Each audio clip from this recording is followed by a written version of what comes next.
Moody's Anecdotes and Illustrations. Related in his revival work by the great evangelist, Dwight L. Moody. This video contained various anecdotes.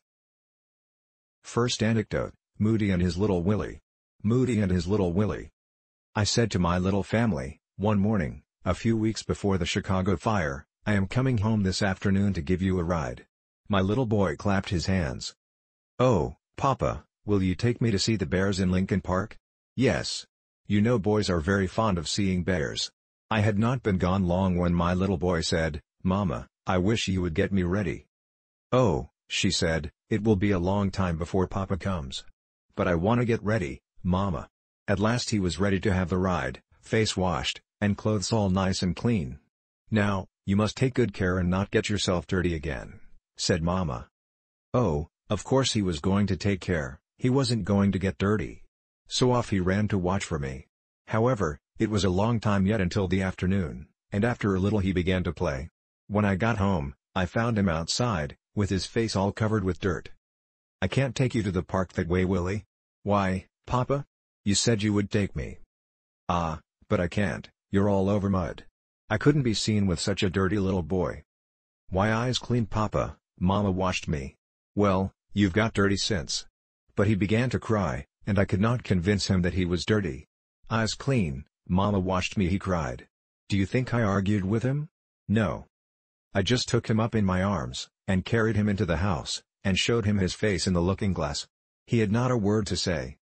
He could not take my word for it, but one look at the glass was enough, he saw it for himself. He didn't say he wasn't dirty after that. Now the looking-glass showed him that his face was dirty, but I did not take the looking-glass to wash it, of course not. Yet that is just what thousands of people do. The law is the looking-glass to see ourselves in, to show us how vile and worthless we are in the sight of God, but they take the law and try to wash themselves with it. Next anecdote, Jesus wants them all to come. I heard of a Sunday school concert at which a little child of 8 was going to recite. Her mother had taught her, and when the night came the little thing was trembling so she could scarcely speak. She commenced, Jesus said, and completely broke down. Again she tried it, Jesus said suffer, but she stopped once more.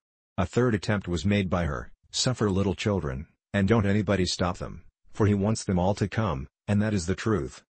There is not a child who has a parent in the tabernacle but he wants, and if you but bring them in the arms of your faith, and ask the Son of God to bless them, and train them in the knowledge of God, and teach them as you walk your way. As you lie down at night, as you rise up in the morning, they will be blessed. Next anecdote, never to see its mother. I was in an infirmary not long since, and a mother brought a little child in. She said, Doctor, my little child's eyes have not been opened for several days, and I would just like you to do something for them. The doctor got some ointment, and put it first on one and then on the other, and just pulled them open. Your child is blind, said the doctor, perfectly blind, it will never see again. At first the mother couldn't take it in, but after a little, she cast an appealing look upon that physician, and in a voice full of emotion, said, Doctor, you don't mean to say that my child will never see again?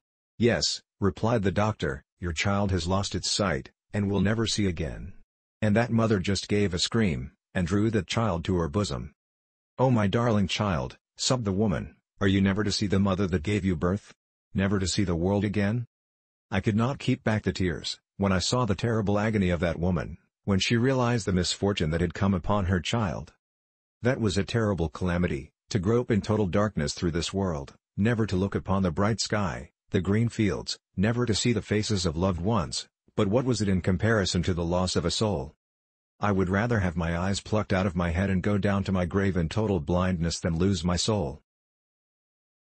Next anecdote, a little child converts an infidel.